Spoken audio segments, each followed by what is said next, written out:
Hər vaxtınız xeyir, çox dəyərli bizi izləyənlər, Dəstixətdə xoş gördük sizi.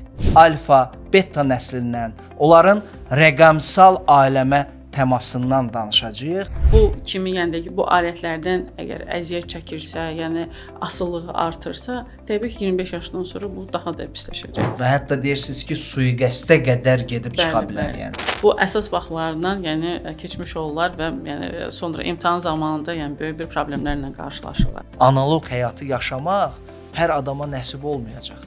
Valideynlərin də üzərinə çox böyük iş düşür. Savadlanmaq, öyrənmək, texnologiya ilə davranmaq. Bilirəm, elə də valideynlər vardır ki, qoy indidən istifadə eləsin. Qoy indidən bilsin ki, nədir, necədir, necə istifadə etmək lazımdır. Onun pisləşməsi ehtimalı çox böyükdür. Çox böyükdür və burada yenə də birinci və düşündürəcək bu məsələni mütəmadi şəkildə, yəni diqqətdə saxlayacaq şəxs valideyndir. Hər vaxtınız xeyir, çox dəyərli bizi izləyənlər, Dəstixətdə xoş gördük sizi. Müasir dövrdə sosial şəbəkədən istifadə etməyən çox az insana rast gəlmək olar. Hətta ötən ilin statistikalarına nəzər salanda görürük ki, dünya əhalisinin, dünyanın yetkin əhalisinin 86%-i sosial şəbəkə istifadəçisidir. Və ümumiyyətlə isə dünya əhalisinin yarısı artıq sosial şəbəkələrdən istifadə edir. Hətta dünyanın bəzi ölkələrində və bir çox ölkələrində psixoloji xəstəlik kimi qəbul olunan sosial şəbəkələrdən asıllıq anlayışı formalaşıb, yaranıb, yəni sosial şəbəkələrdən asıllıq var. Və biz də həmsöhbətimlə elə sosial şəbəkələrdən bu mövzudan danışacağıq. Həmsöhbətim texnologiya və kommunikasiya sahəsində 15 illik beynəlxalq təcrübəyə malik, KAIST Universitetində, Cənubi Koreyanın KAIST Universitetində təhsil alan və elə Koreyada, Türkiyədə bu istiqamətdə çalışmış Səyyarə Hüseynova ilə sosial şəbəkələrin gələcəyindən və ya gələcəyin sosial şəbəkələrindən danışacağıq. Alfa, beta nəslindən, onların rəqəmsal aləmə təmasından danışacağıq. Xoş gördük Səyyarə xanım. Salam Yaxşı müəllim, çox sağ olun dəvətiniz üçün. Səyyarə xanım, birinci mövzumuza keçmədən istəyirəm elə oradan başlayaq ki, siz özünüz sosial şəbəkələrdən istifadə edirsiniz, etmirsiniz və yaxud da edirsinizsə, hansı istiqamətdə və günlük, gündəlik nə qədər vaxt sərf edirsiniz sosial şəbəkələrdə maraqlıdır? Daha çox fokusum LinkedIn-dədir, çünki o professional network olaraq yəni ondan istifadə edirəm. Yəni işim üçün hal-hazırda Best Solution şirkətində mobil rəqəmsal asan imzanın milli operatoru olan şirkətdə çalışıram, marketinq kommunikasiyalar rəhbəri olaraq. Ona görə yəni bu LinkedIn, Facebook və Instagram səhifələri izləməliyəm mütəmadi olaraq, yəni orada baş verənləri görməliyəm. O səbəbdən yəni onları istifadə edirəm, amma öz şəxsi istifadəmə gəldikdə çox limitli şəkildə Instagramdan istifadə edirəm və onu limitləmək üçün hətta özümə yəni tətbiq içərisində bir vaxt qoymuşam limiti ki, o vaxtdan sonra artıq tətbiq mənə nə məlumat göndərməsin və yaxud mənə birbaşa bir uyarı göndərsin ki, artıq sən normalını artıq keçmək üzrəsən və yekunlaşdır bu günlük işini. Yəni bunu etməkdə səbəb vaxt itkisinə getməməkdir, yoxsa? Bəli, bəli. Vaxt itkisinə getməmək üçün və əsas məlumatı əldə edib və yəni digər işlərə başlamaq üçündür. Artıq qlobal trend olan sosial şəbəkələrin gələcəyi, bax belə deyək də, gələcəyi necə olacaq? Sizcə 10 ildən sonra indiki sosial şəbəkələr mövcud olacaq ümumiyyətlə? Çox gözəl sualdır, Akşin müəllim. Mən düşünürəm ki, bu suala cavab vermək üçün biz biraz daha keçmişə keçsək daha yaxşı olar. Demək, burada bir məsələ var. İnternetin yaranma tarixi 20-ci əsrin sonlarındadır, 60-cı, 70-ci illərdədir. Ondan qabaq, yəni biz ənənəvi mediadan istifadə edirdik. Yəni bu radioydu, jurnaldır, qəzetlərdir, televiziyadır. Kütləvi informasiya kütləvi vasitələri olaraq, bəli. Və orada məlumat bizə yuxarıdan aşağı gəlirdi. Yəni bir mənbə var idi, bir kanal var idi və oradan bu məlumat paylaşırdı və biz sahibi insanlar, yəni ondan faydalanırdıq. Və internetin yaranma məqsədi həmin bu məlumatın demokratizasiyası idi ki, siz medianın verdiyi məlumatı yalnız yuxarıdan aşağı deyil, horizontal şəkildə, yəni məndən sizə, sizdən mənə, yəni insanın insana olması idi. Və bu demokratik şəkildə, yəni bir məlumatın idarə olunması idi. Və təbii ki, bu demokratiya dedikdə azadlıq düşünürük ki, bu insanlara müəyyən bir məlumat verirdi. Məlumatla yanaşı internetin əsas özəlliyi bu bir reaksiya idi ki, biz məlumatı ötürürük və Əhməd Məmməd bizim bu məlumatımıza bir rəy verə bilir ki, internet bu formada, yəni ilk əvvəldə öz əksini bu cür tapmışdı. Rəy verə bilir və siz onu görürsüz. Bəli, bəli. Yəni belə deyək də, onun fəlsəfəsi əslində oradadır ki, televiziyada və yaxud da digər kütləvi informasiya vasitələrində siz bəzən oxuyucunun, tamaşaçının, izləyicinin reaksiyasını görə bilmirsiniz. Amma burada görürsüz. Yəni o nöqteyi nəzərdən. Bəli, bir mənalı. Və sosial mediada, yəni deyək ki, ilk böyük kütləni ilk istifadəyə verilən Facebook 2004-cü ildən, yəni bunu sosial media formatına keçirmiş oldu ki, burada insanlar həm rəy verə bildilər, like qoya bildilər, dislike'dır, bəyəndiyi, bəyənmədiyi bir şərh yaza bildilər ki, bu tamam başqa bir çərçivəyə formalaşdıra bildi bunu. Və daha sonra bu bir yəni digər platformalar yaranmağa başladı. Bu YouTube-dur 2005-ci ildən, 2010-cu ildən Instagram-dır, 2015-ci ildən YouTube Kids buraxıldı, 2016-cı ildən beynəlxalq müstəvidə artıq TikTok istifadə olunmağa başladı. Və beləliklə belə bir paradoks yarandı ki, məlumat azadlığı bir xaosa keçdi. Niyə? Çünki məlumat aşırı dərəcə çox oldu və məlumatın çox olması ilə yanaşı məlumatın keyfiyyəti aşağı düşdü. Və artıq hansı məlumat olacaqsa, hansı doğrudur, hansı yanlışdır, hansı deyək ki, bir məsələ baş verir, ona bir hadisə baş verir, ona bir çox insanların müdaxilə olub bir rəy verməsi daha böyük bir xaos yaradılmasına yəni çevrildi. Yəni artıq mənbə, hansı mənbə düzgündür, səhihdir, hansı düzgün deyil. Bunu artıq bir növ insanlar özləri məcburiyyət hesab etdilər ki, bunu dəqiqləşdirsinlər. Amma əslində informasiya peşəkar şəkildə ötürülməlidir cəmiyyətə. Mənbəyə istinad olunmalıdır, mənbənin doğruluğu dəqiqləşdirilməlidir. Əslində sizin dediyinizdən və ümumiyyətlə belə çıxır ki, bir növ bir xaos bəli yarandı və bu xaosun içərisində artıq insanlar çətinlik çəkməyə başladı. Yəni bu xaosun fonunda onda belə deyək də 10 ildən sonra bayaq verdiyim suala bir də qayıdıram. İndiki sosial şəbəkələr mövcud olacaqmı? Olacaqsa hansı formada olacaq? Ümumiyyətlə sosial şəbəkələrin gələcəyi necə olacaq? Və ya az öncə qeyd etdiyim kimi gələcəyin sosial şəbəkələri olacaq. Bəlkə heç bunlar olmayacaq. Onlar olacaq, sadəcə fərqli bir formada olacaq. İlk öncə 2 dənə bir terimin haqqında sizə demək istəyirəm. VR, bir də AR. VR virtual reality, yəni virtual reallıq. AR augmented reality, yəni əlavə edilmiş reallıq. Yəni misal gətirim ki, virtual reallıq sanki biz sizinlə burada otursaq belə, hansısa bir deyək ki, bir oyun otağındayıq və qarşımızda bir böyük bir deyək ki, dinozavrlar var və yaxud deyək ki, bir robotlar var və biz onların içində bir hərəkətlər edirik. Bu bir virtual reallıqdır, yəni tamam başqa bir reallıq içərisində. Bir də var əlavə edilmiş reallıq ki, biz burada sizlə danışırıq, amma eyni zamanda eynək taxaraq mən burada deyək ki, WhatsApp statuslarını görə bilirəm, kanalı izləyə bilirəm. Eyni zamanda bizim sizlə danışdığımız zaman hansı şərtlər varsa, onları öngörə bilirəm və bir çox əlavə şeyləri yəni müşahidə edə bilirəm. Eyni zamanda, yəni reallıqla yanaşı onu da görə bilirəm.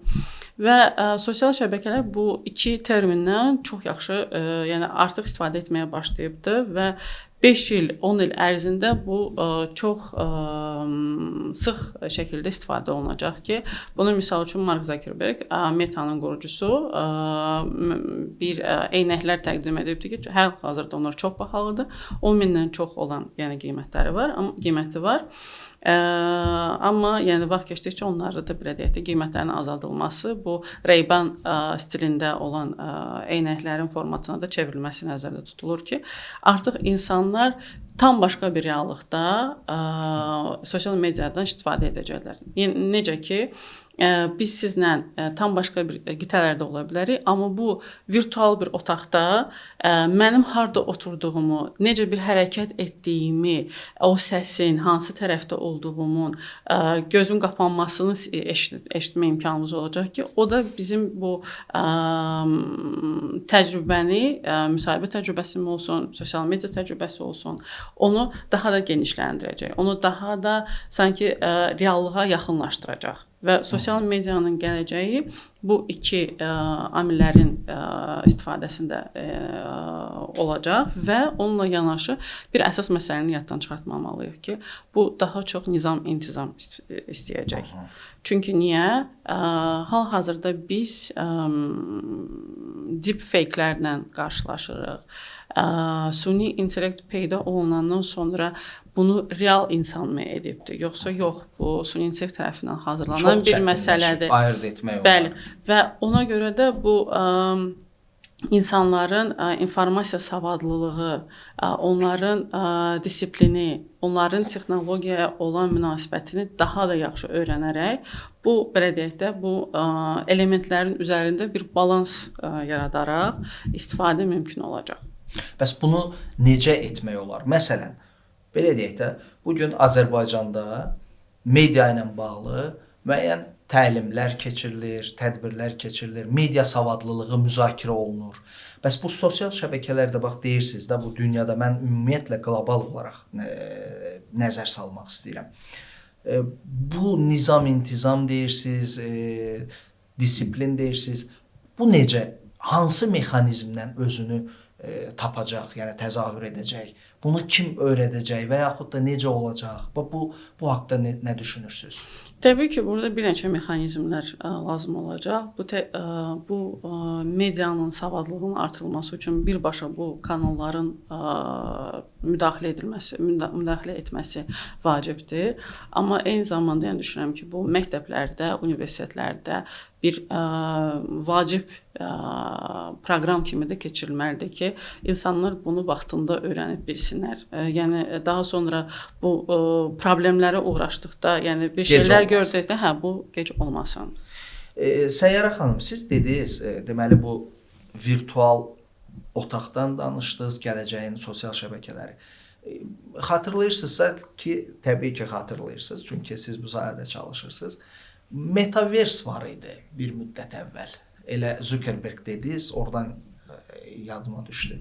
Metaverse var idi, virtual reallıq. Onun aqibəti necə oldu? Elə bax, bizim sizlə danışdığımız bu eynəklərin hazırlanması 10 il ərzində artıq bu tədqiqatlar aparılmışdı Mark Zuckerbergin komandası ilə ki, bu eynəklər artıq istifadəyə verilibdir, amma çox az şəkildə qiyməti yüksək olduğuna görə və mən düşünürəm ki, 2-3 ildən sonra onlar populyar olacaq bizim ölkədə də və yəni istifadə olunacaq. Sosial media üçün də həmçinin. Layihə ilə bağlı dünya mediasında müəyyən yazılar getdi, informasiyalar getdi ki, bir növü belə deyək də iflasa uğradı. Bu düzgündür, yoxsa mən... Bilirsiniz necə, o tədqiqatlar çox böyük bir vaxt istədi və o Covid-dən sonra olacaq bu belə deyək də tənzimlənməsi çox çətin olduğu üçün komanda daha çox vaxt, daha çox sərfiyyat yəni tələb etdi və ona görə biz hələ də yəni deyək ki, geniş miqyasda bunun haqqında xəbərimiz yoxdur, amma məsələn yaxın izləyənlər bilir ki, bir çox yeniliklər elə Facebook komandasından, yəni Meta komandasından bizi gözləyir. Siz bir məsələyə toxundunuz. Dediniz ki, nizam, intizam və biz ondan biraz danışdıq. Bir çox ölkələrdə son illər ümumiyyətlə bu qlobal miqyasda azyaşlıların sosial şəbəkələrdən istifadəsinin istər psixoloji, sosioloji, sosial və təhlükəsizlik baxımından deməli riskləri çox geniş müzakirə olunur. Hətta elə ölkələr var ki, orada qadağalar da, qanunla qadağalar da qoyulur. Siz nə düşünürsünüz bu haqda? Yəni bu olmalıdırmı? Təbii ki, olmalıdır və bu tətbiq olunacaqmı dünyada? Xüsusilə valideynlər bunun öhdəsinə necə gələ bilər? Çox yaxşı sualdır. Gəlin onları bir neçə yerə bölüb mən sizə cavab verim. Demək, Avstraliya hökuməti tərəfindən artıq qadağa qoyulubdur ki, 16 yaşına qədər uşaqlar sosial mediadan istifadə etməməlidir. Qəti şəkildə əgər bu hal olarsa, şirkətlər çox böyük milyonluq bir ştraflara uğrayacaqlar. Və bu həmin tendensiyanı da artıq bir neçə ölkələrdə nəzərə almağa başlayıbdır. Qanunvericilikdə belə. Bu Çindir, bu Böyük Britaniyadır, Fransadır və Almaniyadır. Əsas olaraq burada bir ciddi dəyişikliklər baş verməyə başlayıbdır. Və bunu eyni zamanda mən bir valideyn kimi də onun önəmini görürəm. Yəni uşaqların 1 yaşa qədər sosial media ilə maraqlanmamağı, o həmin sırada olmasına qarşıyam. Niyə? Çünki uşaq çox qısa zamanda, yəni TikTokun bu deyək ki, əlamətlərindən biri, elementlərindən biri ki, uşaq 10-15 saniyədə bir çox kadrların dəyişdirilməsini görür sürətlə və ondan sonra bir dopamin yaranır ki, bunu daha çox görmək istəyir. Və onu görmək istədikdə artıq uşaq bir növ yorulub və uzun müddətli olan filmlərdir, cizgi filmləridir, onlara baxmaq istəmir. Çünki 10-15 saniyədə o artıq hər şeyi görmüş olur ki, yəni başlanğıc, əsas məsələ necə baş verirsə, onları görmüş olur və artıq onu uzun-uzadı, o 40 dəqiqəlik, 1 saatlıq olan bir cizgi filmlərə baxmaq istəmir. Və bu təbii ki, onun inkişafını dayandırır. Bir çoxlarımız görə bilərik ki, uzun müddət sosial medianı izləyən uşaq sonra nə qədər aqressiv olur. Və bunları görüb müşahidə edən birisi kimi də mən onun əleyhinəyim ki, uşaqlar bir müddətə qədər sosial mediadan istifadə etməməlidir. Həm də sanki uşaqları tənbəlləşdirir, düşünməyə vadar etmir. Ümumiyyətlə fikir verirsiniz, sanki sosial şəbəkələr zamanla yarışırlar. Yəni vaxtla, zamanla yarışırlar. Və sanki bax elə TikToku dediniz, TikTokda sanki təlqin olunur ki, hər şey qısa müddətdə tam çatdırılsın, dolğun. Və təbii ki, qısa müddətdə onu çatdırmaq mümkün deyil. Və bu da bax siz toxundunuz deyə deyirəm, bu da insanlarda çox mənfi bir, ümumiyyətlə cəmiyyətlərdə mənfi bir tendensiya yaradır. Yəni hər şeyi tez başdan ayağa bilmək istəyir, qısa bir zamanda və belə deyək də bu fundamental bilik, fundamental informasiya təsiri bağışlamır məncə. Təbii ki, nəsillər dəyişir. Dünyada araşdırma, tədqiqat institutları bu nəsillərə bir adlar qoyublar. Və artıq dediyim kimi sosial şəbəkələr, texnologiya, internet o qədər sürətlə dəyişir ki, zaman artıq süni intellekt dövründə yaşayırıq. Keçmiş dövrdəki zamanla indiki zaman anlayışı artıq eyni deyil. Və əvvəllər çox uzun dövr hesab edilən bir etap artıq qısa dövrdür. Və ona görə də çox sürətli dəyişikliyin fonunda artıq nəsillər də dəyişir sürətlə və bu dəyişən nəsillər rəqəmsal aləmi necə öyrənir, ona necə təmas edir, ümumiyyətlə sosial şəbəkələr, texnologiya ilə ünsiyyəti necə qurur? Bax, bu çox maraqlıdır. İndi yeni bir nəsil alfa nəsli. Alfa nəsli 21-ci əsrdə doğulan ilk nəsil kimi qiymətləndirilir, dəyərləndirilir, xarakterizə olunur. 2013-2025-ci illər arasında anadan olan deməli uşaqlardır, o nəsildir, belə deyək. Bunlar rəqəmsal aləmdən təmasdadılar. Bunu sual verim, sonra keçəcəm digər nəsil barədə danışaq. Bax, bu alfa nəsli sosial şəbəkələrlə ünsiyyətdə ümumiyyətlə necə olacaq? Ümumiyyətlə sosial şəbəkələrin onlara təsiri necə olacaq? Xahiş edirəm, bu barədə biraz ətraflı danışaq. Çox maraqlı sualdır. Əslində fundamental sualdır. Hansılar ki, valideynlər bu sualı özlərini verməlidir. Mütəmadi şəkildə düşünürəm. Çünki 2013-cü ildə doğulan uşaqlar artıq, yəni sosial medianın belə deyək də ən parlaq momentində, yəni dövründə, yəni anadan olublar və təbii ki, valideynlərin, yəni bir çox valideynlərin, yəni Instagramdır, TikTokdur və sarıvelar, yəni bu sosial media şəbəkələrinin, yəni akkauntları var idi. Və bu artıq onlar da bu məlumatı valideynlərin, yəni deyək ki, bu boş vaxtında, yəni nədən istifadə etdiyini də çox rahat görə bilirdilər və rahat da onlar da istifadə edə bilirdilər. Və burada əsas məsələ ondan ibarətdir ki, sosial media biri var ki, biz valideyn verdiyi bir məlumatı, yəni eyni zamanda da yəni uşaq da görə bilirdi ki, necə valideyn reaksiya verir, nəsə baş verir dünyada.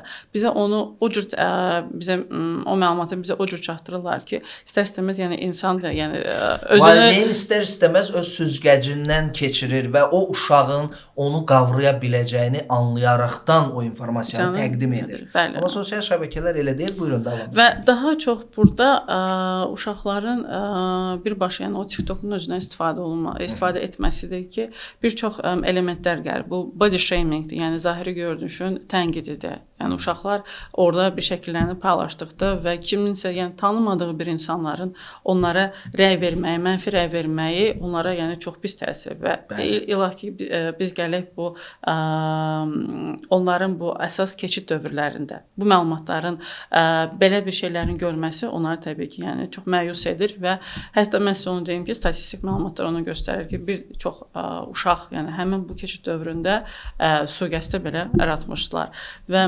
bu məlumatların nə qədər doğru olması, nə qədər yoxlanılması zəruri olduğunu hər valideyn təəssüf ki, düşünmür. Təbii ki, bir neçə elementlər var ki, biz YouTube, misal üçün YouTube Kids platformasını 2015-ci, 16-cı illərdə buraxdı və artıq YouTube Kids platforması daha, belə deyək də, bu bir çox böyüklər üçün nəzərdə tutulan məlumatları qısaldılmış və yaxud ümumiyyətlə çıxardılmış bir platformaya çevrildi ki, valideynlər bu platformadan istifadə edərək az-çox yəni əmin ola bilərlər ki, uşaqları başqa bir məlumat bazasına çıxmış olmurlar. Nəzarət edə bilirlər. Nəzarət edə bilirlər. Amma yenə də mən düşünürəm ki, bu body shamingdir, bullyingdir, ümumiyyətlə yəni insanların tənqid olunması, xüsusilə də yəni də bu gənclərin tənqid olunması insanlara çox pis təsir edir. Və eyni zamanda çoxumuz eşidirik ki, kimsə ucqar rayonda futbol oynayaraq, balaca bir körpü futbolu o qədər gözəl oynayır ki, onu insanlar yayımlayır və başqa bir platformada və biz bir vaxt sonra görürük ki, həmin o uşaq böyük bir yəni idman klubunda artıq, yəni futbol klubunda artıq yəni məşq edir.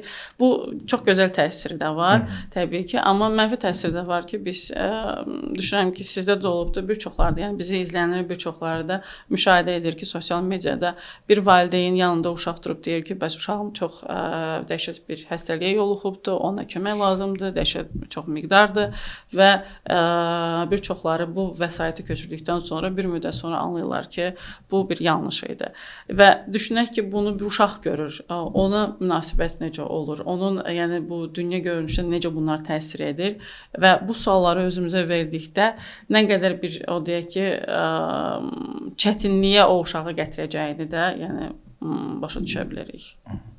Yəni sosial şəbəkələr təbii ki, nəzarətdə olmasa, uşaqlar üçün mən nəzərdə tuturam, yeniyetmələr, gənclər, uşaqlar üçün onlar həm motivasiya edici informasiyalar ola bilər, həm demotivasiya edici informasiyalar ola bilər. Və hətta deyirsiniz ki, sui-qəsdə qədər gedib çıxa bilər, yəni. Ona görə də valideynlər uşaqları nəzarətdə saxlamalıdır, sosial şəbəkələrlə ünsiyyətdə, münasibətdə, istifadədə. Hətta mən sizə bir şey deyim ki, baxın, mukbang kimi bir istiqamət formalaşıbdır, həm TikTokda, həm Instagramda. İnsanlar nə edir? Yemək yediyi zaman danışırlar.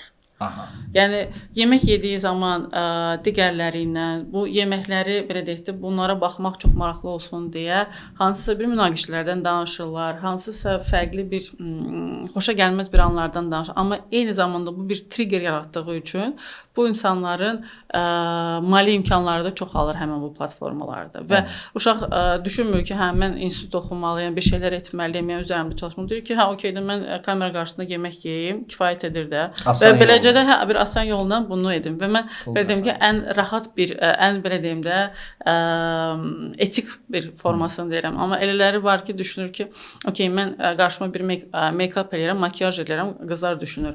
Və eləcə insanların diqqətini çəkmiş olaram və bu cür də öz bloqumu, öz yəni TikTokdakı profilimi o baxış sayını artıraram. Amma artıq düşünmürlər ki, bunun başqa bir tərəfləri də var. Yəni bu cür şeylərə xüsusilə də deyək ki, bu imtahana qalmış 3-4 il hansılar ki, uşaqlar dərslərinə sərf etməlidirlər, həsr etməlidirlər. Onlar yəni TikToka və Instagram kimi platformalara vaxt ayırdıqda bu əsas vaxtlarından yəni keçmiş olurlar və yəni sonra imtahan zamanında yəni böyük bir problemlərlə qarşılaşırlar. Beta nəsli də 2025-2039-cu illər arasında anadan olan və ya doğulacaq uşaqlardan söhbət gedir. Bunlar da gələcəyin rəqəmsal uşaqları adlandırırlar artıq indidən.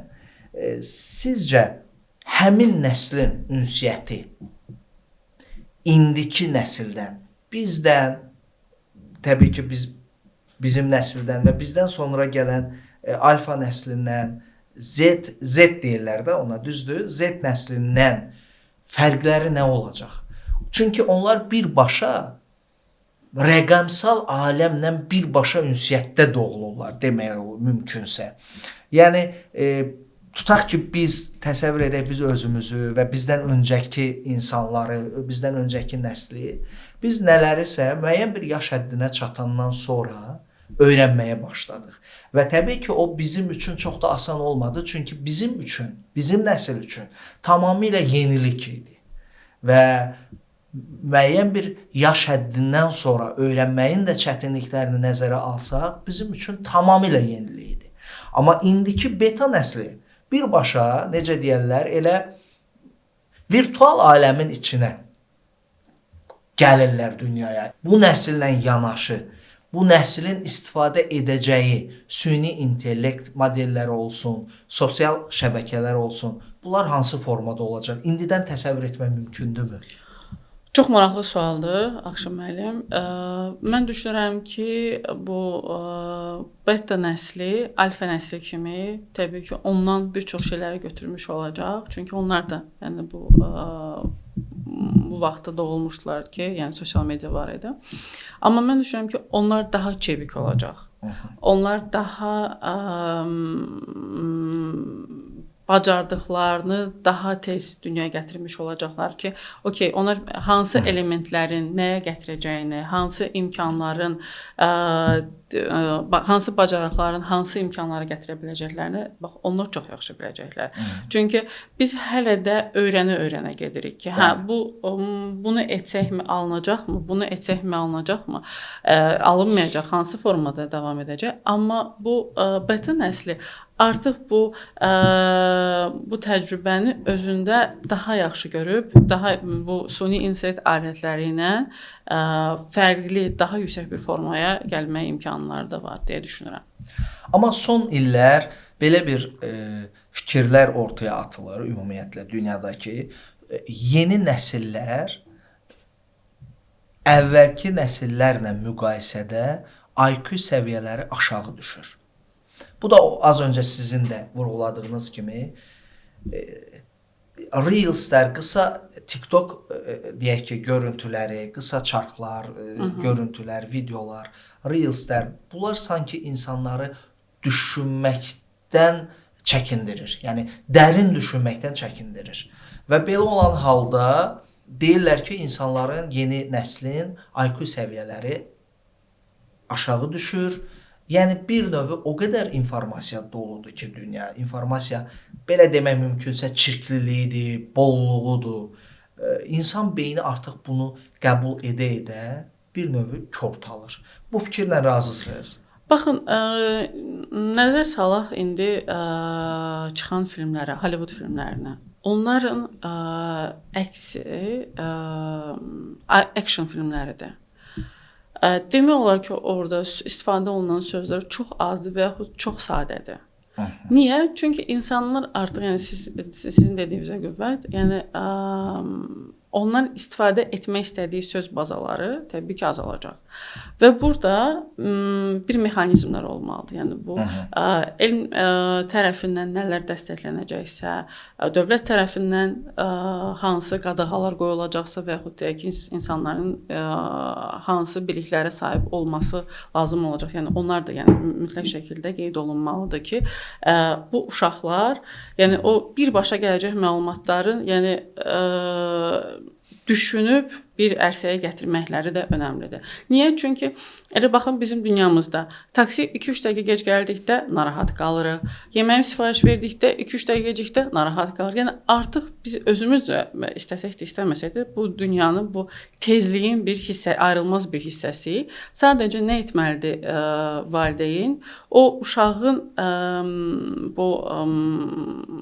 bu texnologiyalarla yanaşı digər imkanlarını, digər təcrübələri də uşaqlara yaşatmalıdır. Bu idmandır, bu əlavə deyək ki, bu kitabların oxunmasıdır, çətin olsa, qəliz olsa da belə onları təşviq etməsidir ki, uşaqları bu tezlikdən birbaşa bu hansı ki böyük bir xəstəliklərə gətirə biləcək bu tez-tez olunmasından, yəni saxlaya biləcək bir formasına gətirməkdir. Belə bir sual vermək istəyirəm. Bir influencer və yaxud bir Instagram, Facebook, TikTokda məşhur olan bir fenomen, bir fiqur, bir insan sizcə yaxın gələcəkdə bir Hollywood ulduzu qədər məşhur ola biləcək? Yəni onu əvəz edə biləcək? Onun qədər tutaq ki, dünyada nüfuza malik ola biləcək? Artıq var. Elə insanlar bir qaradərili bir oğlan var, hansı ki, hansı bir videolara baxır, çox çətinliklə edəcək bir işləri görəcək insanlara baxır və göstərir ki, bax, bunu etmək çox asandır. Hətta bunu edəndə axırda belə bir hərəkət edir və yəni bu şəxs artıq yəni son xəbərləri biraz tam düz deməyə bilərəm, amma yəni 300 milyona yaxın həmin bu o simasını, yəni o brendini satmış oldu. Yəni düşünün bu necə böyük bir rəqəmdir.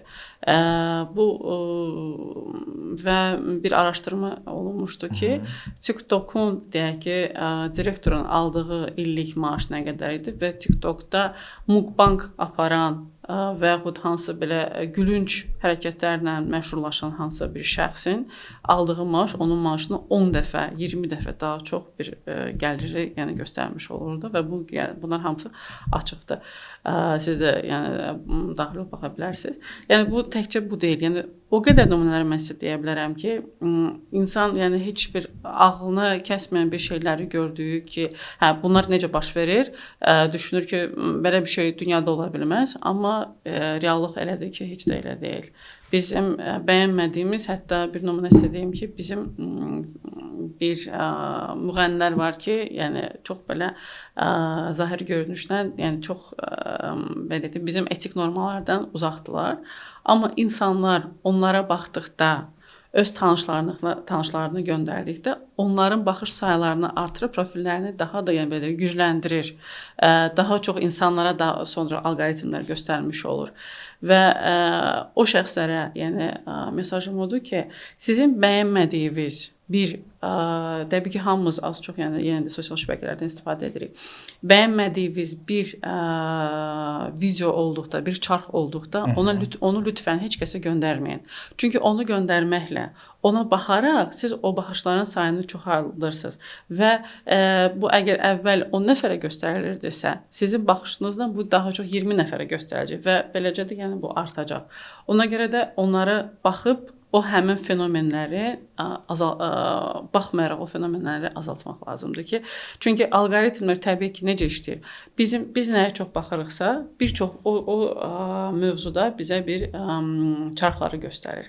Nəyi biz baxmırıqsa, təbii ki, onu bir dəfə göstərir, görür ki, yox, bizə bu maraqlı deyil və bizim baxış müddəti 1-2 saniyədirsə, onu sonra daha ləğv edir, bizə göstərmir. Yəni düşünmək ki, yox, hər şey bu sosial medianın əlindədir. Yəni bu alqoritmlər bir pislikdir, bizi yəni tam başqa bir dünyaya gətirməsi elə deyil. Yəni biz də bu icmanın bir hissəsiyik. Biz nəyə baxmadıqda, nəyisə baxmadıq, nəyisə təşviq edəndə təbii ki, o da gedəcək.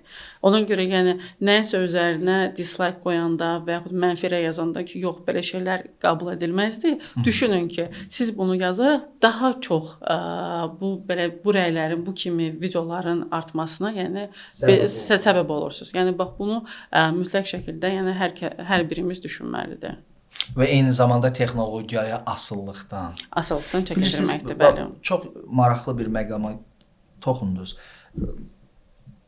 Hərdən düşünürəm ki, bu nəsillərin, söhbət elədiyimiz nəsillərin, alfa nəsli, beta nəsli və bundan sonra gələcək nəsillərin, tutaq ki, sənətə, yaradıcılığa, klassik sənətlərə, teatra münasibəti necə olacaq? Bu çox maraqlıdır. Çünki o qədər sürətlə gedir ki, hər şey.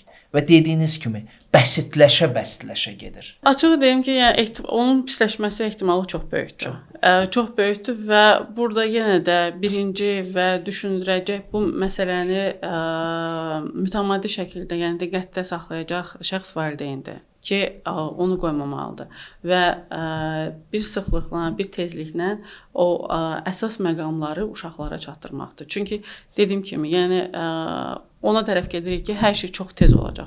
Yəni düşündüyümüzdən də daha tez olacaq. Və bunu bir növ sabitləşdirmək üçün valideynlər tərəfindən, müəllimlər tərəfindən bir o saxlama mexanizmləri yaradılmalıdır ki, uşaqları bu dünyadan çıxartsınlar. Yəni necə ki, bax biz bilirik ki, indi valideynlər limitləşdirirlər də uşaqların bu gadgetlərdə, planşetlərdəki istifadəsini ki, gündə 2 saat istifadə edə bilərsən və yaxud həftə sonları daha çox istifadə edə bilərsən.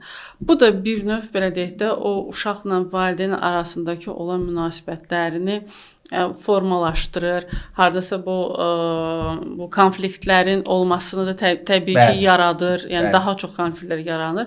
Amma uşaq 16-17 yaşdan sonra ona bu cür münasibət bəsləmək ki, yox, bunu bu qədər sən istifadə edəcəksən, bunu bu qədər. O yəni heç yəni ola biləcək bir məsələ deyildir. Yəni real deyil.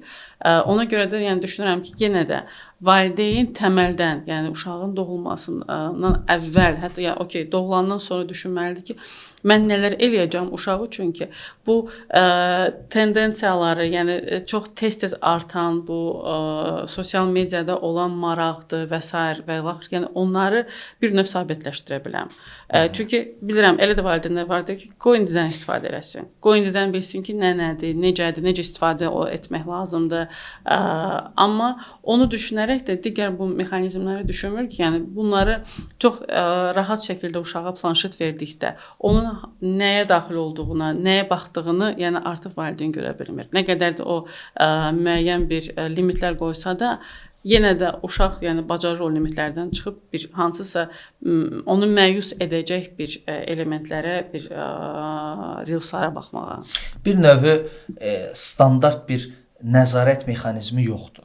Yəni əlində bir dünya var, planşet var və yaxud telefon var və çox rahatlıqla istənilən bir şeyə baxa bilər. O ona həm mənfi təsir edə bilər, həm çünki formalaşma dövründədir də. Az öncə sizin də dediyiniz kimi keçid dövründə ola bilər.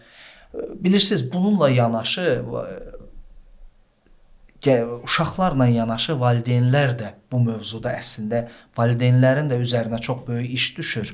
Savadlanmaq, öyrənmək, texnologiya ilə davranmaq, belə deyək. Və yaxud da ki, sosial şəbəkələrin fəlsəfəsini anlamaq, indiki bu dövrdə deepfake-lərin olduğu, yəni çox insanın o qədər peşəkar şəkildə həssaslıqla hazırlanır ki, istər videolar, görüntülər, istər şəkillər, yəni insan peşəkarlar belə onu ayırd eləməkdə çətinlik çəkirlər. Yəni çox belə deyək də Getdikcə daha da çətinləşəcək. Getdikcə daha da çətinləşəcək. Yəni qorxutmaq istəmirəm, amma insan düşünür ki, yəni bu hansı istiqamətdə gedir? Necə olacaq? Bu çox düşündürücüdür. Səyyarə xanım, elə bir dövr gələcək ki, və mən inanıram ki, bu çox yaxında olacaq. Analog həyat, necə deyirlər, analog həyat artıq prestijli sayılacaq. Yəni hər adam o internetdən, texnologiyadan uzaq, sakit, necə deyirlər də, o analog həyatı yaşamaq hər adama nəsib olmayacaq.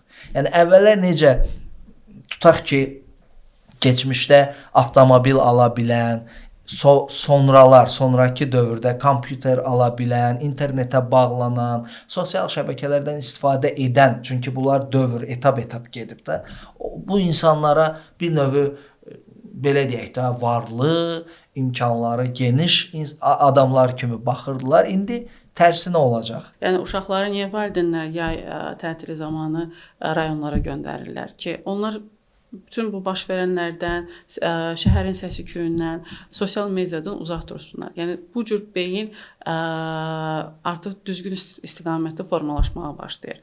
Yəni bir də bunu da deyim ki, neyrobioloji statistik məlumatlara görə 25 yaşına qədər insan tam olaraq disiplinli şəkildə özünü idarə edə bilmir. Yəni özünə bir qadağalar qoya bilmir tam. Amma bundan sonraki dövrdə, yəni əgər insan 25 yaşınadək bu kimi, yəni ki, bu alətlərdən əgər əziyyət çəkirsə, yəni asılılığı artırsa, təbii ki, 25 yaşından sonra bu daha da pisləşəcək. Ona görə də bir növ deyək ki, bu sosial mexanizmlərin necə işləndiyini, yəni həm dövlət tərəfindən, həm təbii ki, bu evdən, müəllimlərdən gəlməlidir ki, bunlar azalmalıdır. İnsan yenə də insan olaraq qalır və özünü inkişaf etdirmək üçün texnoloji cəhətdən, texnologiyaya münasibətdə inkişaf etdirməklə yanaşı öz ruhuna da qida verməlidir. Doğrudur, tamamilə. Təşəkkür edirəm gəldiyiniz üçün, ətraflı söhbət üçün. Çox sağ olun. Çox dəyərli bizi izləyənlər, növbəti bir müzakirəmizin sonuna gəldik. Növbəti dəstxətdə görüşənədək sağ olun, salamat qalın.